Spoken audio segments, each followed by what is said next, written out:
संजय नाम के एक आदमी ने एक हाईवे पर जमीन खरीदी थी।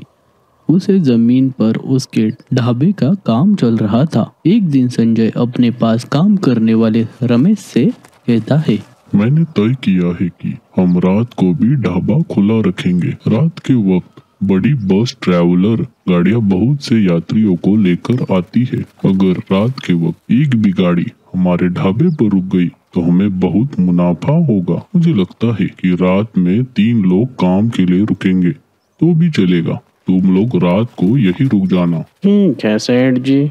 उस दिन के बाद संजय का ढाबा देर रात तक खुला रहने लगा। संजय रात के 11:30 बजे तक ढाबे से निकल जाता था।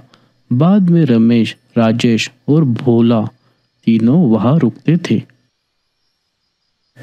2 महीने हो चुके थे, लेकिन रात में एक भी बड़ी गाड़ी ढाबे पर नहीं रुकती थी। एक रात रमेश, राजेश और बर्तन घिसने वाला भोला सब काम निपटा कर गप्पे मार रहे थे। सर्दी का मौसम था, इसलिए तीनों आग जलाकर हाथ सेक रहे थे। तभी अचानक एक हॉर्न बजा। एक बड़ी सी बस ढाबे पर आकर रुक गई।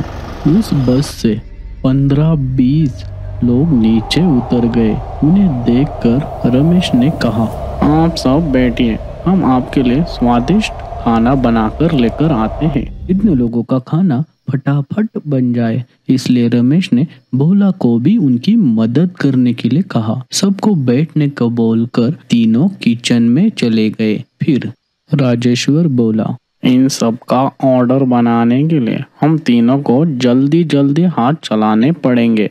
आज पहली बार रात को कोई गाड़ी हमारे ढाबे पर रुकी है। सेठ को जब ये बात पता चलेगी तो वह बहुत खुश होंगे। रमेश ने कहा, तुम दोनों थाली में खाना परोसो, तब तक मैं बाहर जाकर सबको बताता हूँ कि खाना तैयार है। रमेश सबको बताने के लिए बाहर आता है और देखता है कि बाहर तो कोई नहीं होता। यह देखकर रमेश चौंक जाता है। राजेश बोलता है, अरे बाहर आओ जल्दी, ये देखो यहाँ तो कोई नहीं है, कहाँ गए सब लोग? अरे वो देखो, बाहर सब लोग वहाँ बस में जा रहे हैं। लगता है कि बहुत देर राह देखने से तंग आकर सब लोग वापस जा रहे हैं। हमें इतनी मेहनत से सारा खाना बनाया है, सब बेकार हो जाएगा और सुबह उठेंगे तो संजय को क्या जवाब देंगे? अरे ऐसे कैसे मेहनत जाया जाने देंगे? मैं रोकता हूँ उन लोगों को। रुको रमेश, हम भी आते हैं। रमेश बस के अंदर जाता है। बस के अंदर घना अंधेरा होता है। सुनिए, आप सब ऐसा खाना छोड़कर कहाँ जा रहे हैं? हमें पता है कि हमारी वजह से आपको इंतजार करना पड़ा है, लेकिन अभी चलिए, गर्मा गर्म खाना पीना आपकी राह देख रहा है। लेकिन रमेश की बात का कोई जवाब नहीं देता। तभी अचानक एक बिजली कड़कती है। इस बिजली की रोशनी में रमेश देखता है कि उस बस में अंदर कोई भी नहीं होता। यह देखकर रमेश की आंखें खुली की खुली रह जाती है। रमेश बस से नीचे उतरता है। राजेश, उस बस के अंदर कोई भी नहीं है। क्या कुछ भी बोल रहे हो? तुमने अभी अभी इतने लोगों को बस में चढ़ते हुए देखा था, अभी उसी बस में कोई नहीं है। यह कैसे हो सकता है? अरे मैं सच बोल रहा हूँ, अंदर कोई भी नहीं है। भोला बस के आगे भागता है और उसके सामने खड़ा हो जाता है। उस बस में कुछ अजीब है।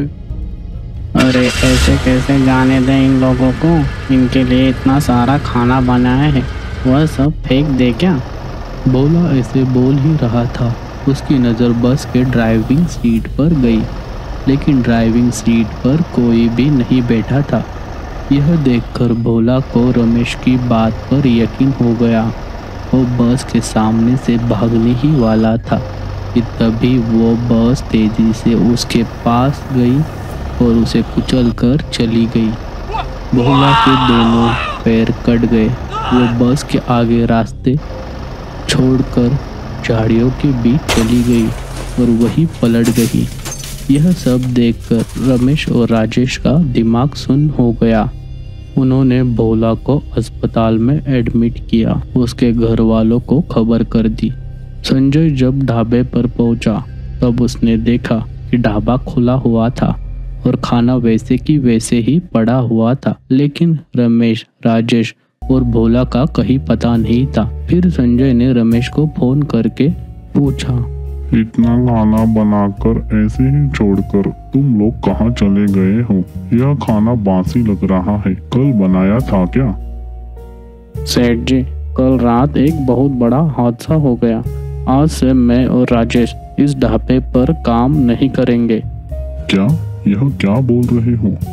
मैं अचानक 2-3 दिनों में कहाँ से लोग लेकर आऊंगा?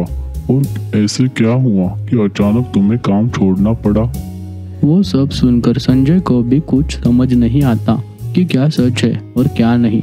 बाद में वो हाईवे के पास एक गांव में जाकर पूछताछ करता है। तब उसे पता चलता है 3 साल पहले एक रात को 1:30 बजे एक बस का एक्सीडेंट हुआ था और 15-20 लोग की मौत हो गई थी। वह वही जगह थी जिसके ठीक सामने संजय का ढाबा था।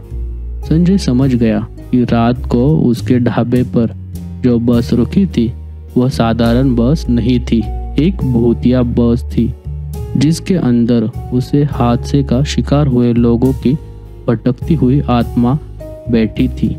अब संजय वह ढाबा बंद तो नहीं कर सकता था, इसलिए उसने तय किया कि वो ढाबा रात के सिर्फ 11 बजे तक ही खुला रखेगा ताकि फिर से ऐसा कोई हादसा न हो।